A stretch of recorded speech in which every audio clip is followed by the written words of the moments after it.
o Marcos, tenho 13 anos de mercado financeiro. Iniciei minha trajetória dentro do sistema bancário brasileiro, fui gerente num dos principais bancos privados do nosso país. Sou formado em economia, gestão financeira, tenho as principais certificações do mercado. Hoje sou credenciado no Brasil como especialista em investimentos, junto à CVM e Anbima. E um dos principais motivos de eu escolher sair do sistema bancário foi justamente por entender o que ele de fato fazia na sociedade. Um desserviço financeiro, um enriquecimento através do endividamento das pessoas. Então, o intuito desse conteúdo é para que as pessoas possam entender um pouquinho a importância de sair desse monopólio bancário, a importância de construir a sua própria aposentadoria, sem ficar contando, com o governo, para que o brasileiro consiga de fato ter uma vida financeira saudável, que é o que o sistema não proporciona para ele.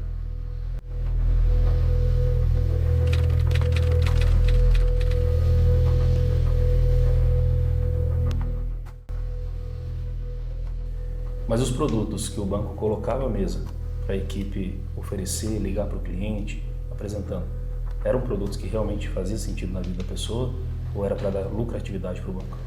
Somente lucratividade, não tinha nada de benefício para o cliente. É tudo prejudicial ao cliente. Aí você vai perguntar, o cliente não percebia? Percebia, mas às vezes era aquela troca, de favores, para adquirir um empréstimo, facilitar alguma coisa assim. O banco usa muitas vezes da situação crítica financeira do brasileiro, oferecendo um dinheiro ali que ele está desesperado, para condicionar produtos ruins que vai arrebentar mais ainda a vida financeira. Vai, e o cliente acha que está sendo beneficiado, mas ele está afundando cada vez mais. Esses produtos, além de não fazer sentido na vida da pessoa, a pressão que o banco coloca em cima do colaborador para que ele cumpra 200%, 300% desse produto que não é saudável, para que ele bata essa meta, é grande. A pressão enorme, a pressão exagerada, e você tinha que vender, que na realidade o bancário é um vendedor. Você tem que vender. Ou então a maioria das pessoas, os funcionários, seja homem, mulher, casados, com família, então tinha que fazer aquilo mesmo contra a vontade. E você como ex-gerente de agência, ou seja, você gerenciava uma equipe que precisava vender. Acredito que você deve ter mandado muita gente embora, viu muita coisa errada. Se você puder compartilhar o que acontece nos bastidores ali das vendas. Muita coisa errada, porque o colaborador fica desesperado, e acaba fazendo besteira também. Tive que mandar muita gente embora, principalmente com aposentados, prejudicando o aposentado, que era mais fácil porque eles não percebiam muito. Então, um aposentado ali, que é uma classe que já tem uma renda baixa, porque a aposentadoria pública nossa não é compatível com a nossa realidade de vida, e ainda assim, pela ingenuidade ou falta de conhecimento, é o maior alvo. Nem tanta ingenuidade, falta de conhecimento, você falou tudo. Eles não têm, até para o contato com a máquina, para sacar, eles não é que eles não gostam, é que tem medo dela, da tecnologia. E aí tem funcionário que aproveita disso. E aproveita, teve mesmo, e a gente tinha que pegar e mandar embora. E dentre tantas insatisfações, hoje você não está mais no banco, tomou por decisão sair. Qual foi o principal motivo, ou os principais motivos que fizeram você tomar essa decisão, abrir mão de uma carreira que muitas vezes é rentável, é segura? Conta um pouquinho do porquê que você resolveu sair do banco. Sim, a carreira, quando você entra, você entra como office boy, vai crescendo, chega a gerente geral, até almejando ser um diretor daquela empresa multinacional às vezes, e você continua tentando ir galgando esses degraus aí, e chega e encontra isso aí, muita coisa, muita pressão, e atinge até sua saúde. Eu mesmo tive problema de pressão da saúde mesmo, pressão alta, problema de vista, então tudo isso foi uma somatória que me levou a deixar a instituição. E as coisas erradas que o banco fazia e a pressão que eles exerciam em cima da gente também. Os diretores, a gente, aquelas pessoas que aproximavam, vinham até as agências e falavam, se você não bater essa meta aqui, tá na rua. Com essas palavras mesmo. Então, diante de tanta pressão, saúde prejudicada, então tivemos que sair mesmo. E pressão em cima de algo errado. Errado, é pior ainda. Pressão em cima de coisa errada, para prejudicar o cliente, principalmente os aposentados.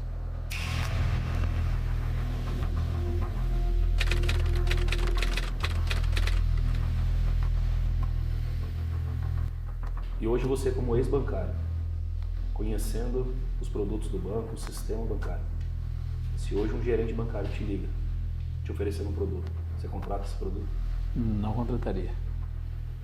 Porque eu sei que ele não vai estar visando algo que seria bom para mim, mas sim em estar vendo o lucro e a vantagem para o banco. É não um produto que seria encaixado com o meu perfil, sim algo específico para lucro do banco. E hoje fora do banco, né, você tem essa liberdade para falar sobre, o que você pensa sobre a relação que o banco tem com o cliente, a forma que ele trata o cliente quando ele tem interesse em ter acesso àquele capital, o dinheiro do cliente, muitas vezes para comercializar produto que não faz sentido para a vida dele, e depois que aquele cliente se enforca financeiramente, se coloca numa situação complicada, passa a dever, o banco trata da mesma forma quando ele quer o capital do cliente e depois que ele consegue, o cliente se enforca e passa a dever? Não, na verdade tem uma distinção bem grande de um interesse para o outro, né? Que quando ele quer o cliente algo benéfico para o banco, ele trata da melhor forma possível, e isso induz os gerentes, né, a tratar da melhor forma possível. E quando o cliente está devendo já enforcado, né, ele não tem interesse algum, né, em tratar bem aquela pessoa de uma forma que ela se sinta acolhida ali, né, e tem alguém para dar um suporte.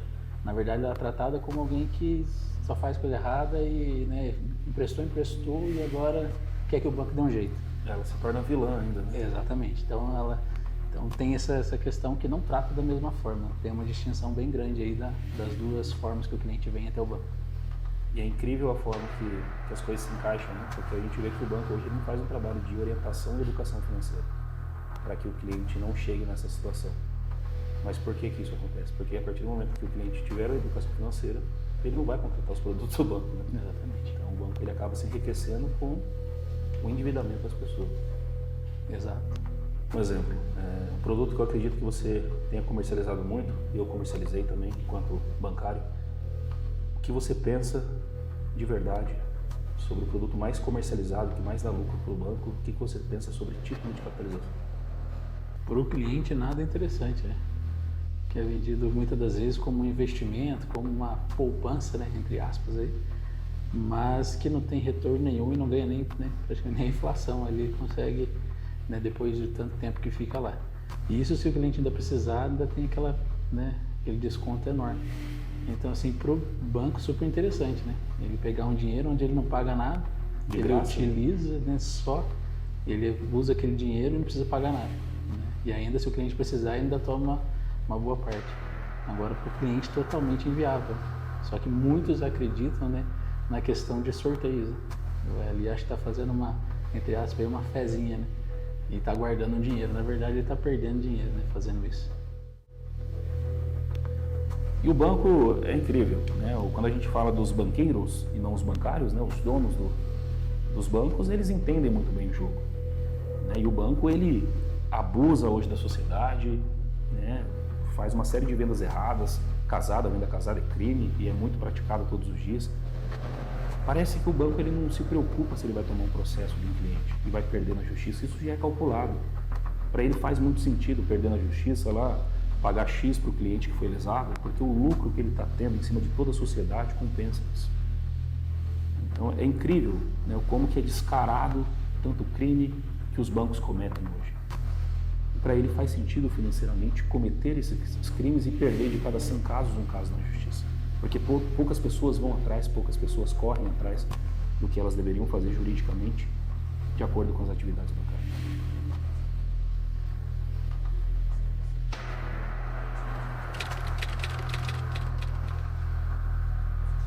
Então você hoje, como autônomo, empresário no nosso país, que já não paga pouco imposto, com as suas experiências, o que você enxerga do banco hoje? O banco ele existe para ajudar, para fortalecer o empresário, ou muitas vezes para pensar no benefício próprio e prejudicar as vidas financeiras do nosso país?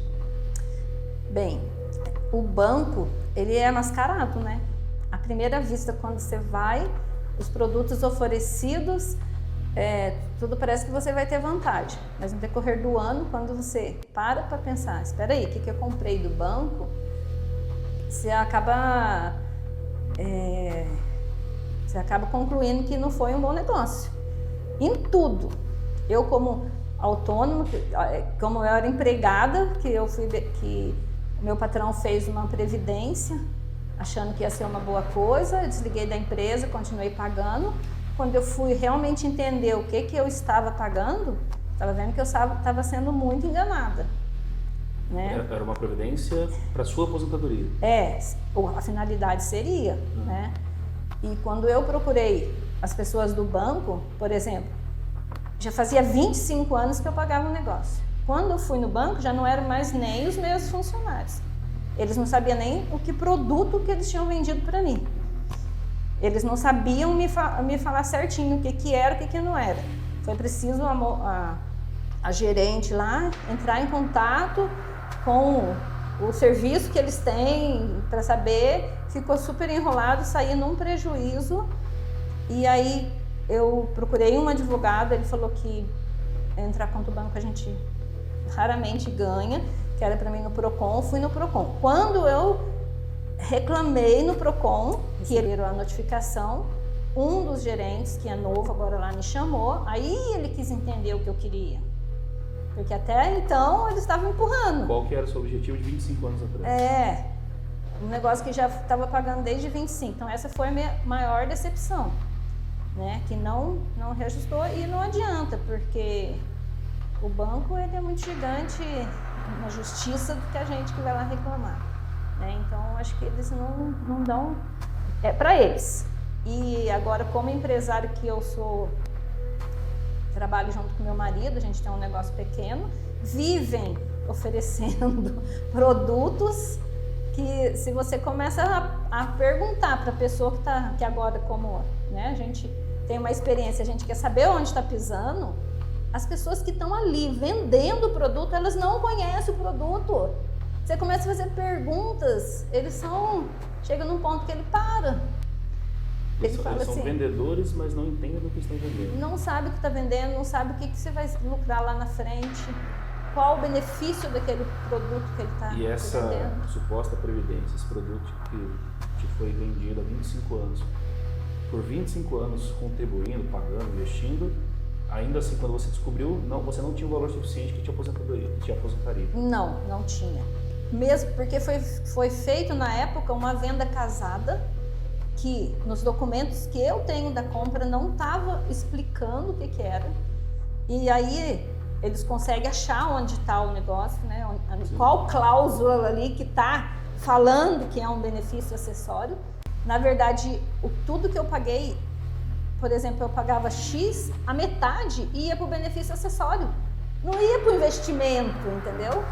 Aí quando eu fui... prejuízo de 50% em cada mais de 50%, porque na medida que foi passando a idade, aí eles explicam que tem uma tábua, não sei das que lá, que vai fazendo a idade, quando você vai envelhecendo, vai aumentando o valor que você tem que pagar do benefício acessório e diminuindo o valor que você está investindo. Então, o que é isso? Eu achei que eu ia ter uma aposentadoria, eu tive uma grande dor de cabeça. Sim, né? Eles mandavam o extrato, todos os extratos mascarando o benefício acessório, não parece escrito. Tinha assim, contribuição X, você tem um saldo de X. Entendeu? Até 2007 eles mandaram extrato, depois parou. Aí o que eu fazia? Quando eu ia no banco, eu perguntava para as meninas. Tinha uma moça que chamava Carol, como é que é o negócio? Não vem extrato? Vou pedir para você, mas fica tranquila. Nem tem mais esse produto, de tão bom que é o seu produto. De tão bom que foi que eu levei um tombo, né? Aí assim, a gente confia muito nas palavras deles, porque as pessoas estão ali para te convencer. O banco, ele sempre passou credibilidade para a sociedade, né?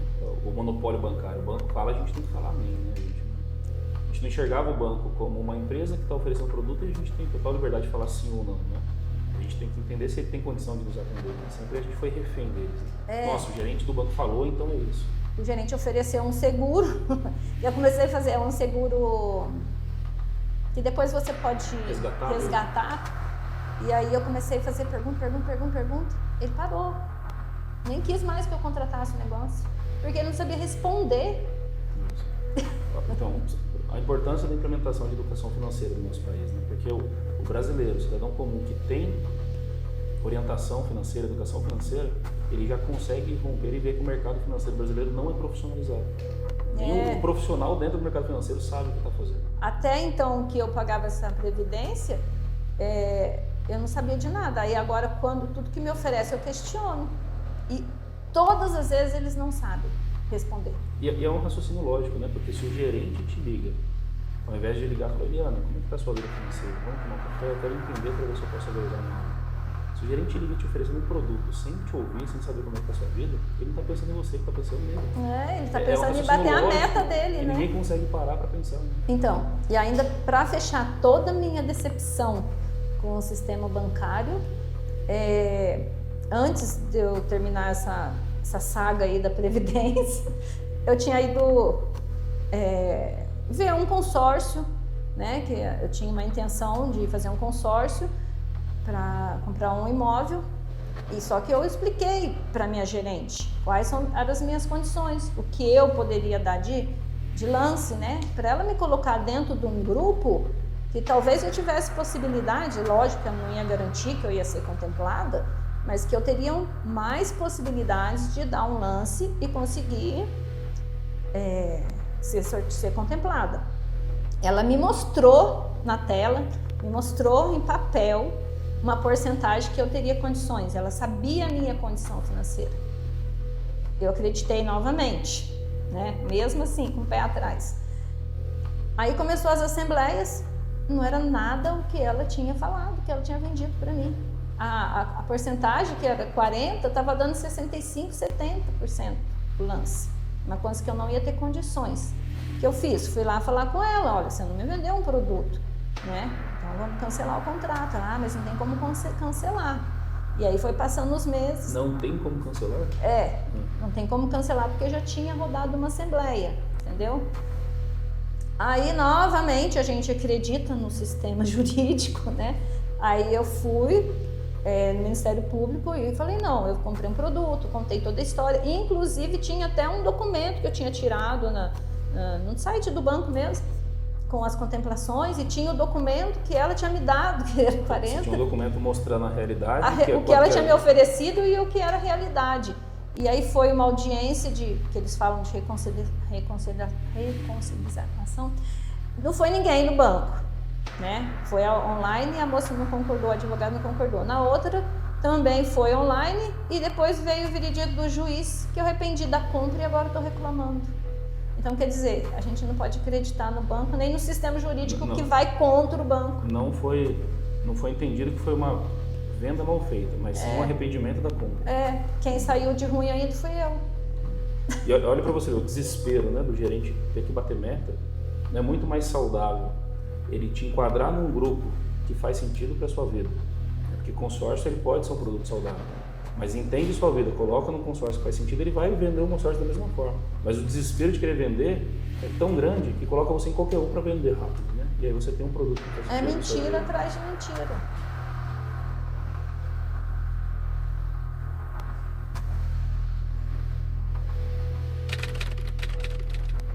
Como que o senhor diria que é a vida financeira de um aposentado que ganha um salário mínimo no Brasil hoje?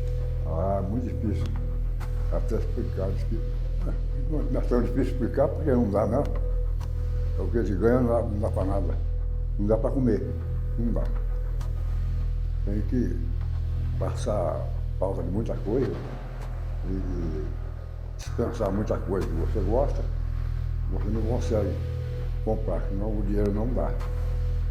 Ele paga aluguel, entendeu? Não dá nem para comprar o leite. Não dá. Tem que comprar só o mínimo possível e tentar passar o mês com aquele dinheirinho. Não dá para mais nada. Não dá, se for. Por exemplo, eu, até há pouco tempo, tomava cervejinha, tive que dispensar a cerveja, não tomo mais. Porque não é porque eu não posso tomar, porque o dinheiro não dá. Não tem condições. Não dá para ser. Não tem condições. O senhor trabalhou por quantos anos? Ao longo da sua vida, o senhor trabalhou por quantos anos? Mais de 40, bem mais, né? Depois eu aposentei, já trabalhei um tempão. Mas não deu. Eu aposentei com 1,5 salário. Eu fui bancário muito tempo, entendeu? Hoje... Depois saí de banco, Pude trabalhar em outro ramo, porque eu também só ganhava pouco também. Mas o salário que eu ganhei, abonei com o salário e meio. Agora eu sou aqui com o salário só. Caiu, diminuiu o valor, Hoje o senhor está com um salário mínimo, um mínimo só. R$ 1.520. 1.520. Mais um bem. E hoje o senhor paga aluguel, água, luz, mercado. R$400 de aluguel, luz, água, e o dinheiro não dá. Dá para comer, mas tem que controlar muito bem para poder não passar sem feijão e arroz. Feijão e arroz não pode faltar. Agora carne, talvez nem pensar. Passa um mês sem comer carne. Porque não dá dinheiro para comprar.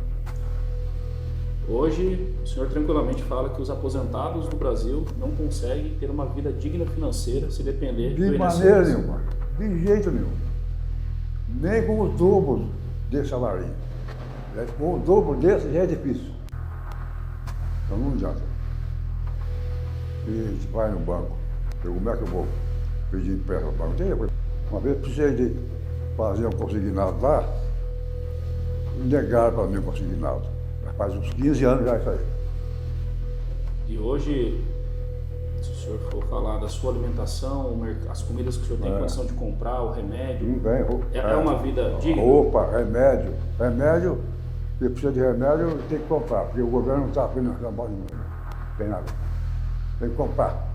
Eu compro remédio para pressão, remédio para tudo. Eu sou com problema de saúde, agora atualmente estou. Mas o remédio eu estou comprando e pagando o meu dinheiro. O remédio que eles dão é remédio de curar febre, de dor. Mas remédio mesmo para curar o enfermo, não. Vai ter que pagar.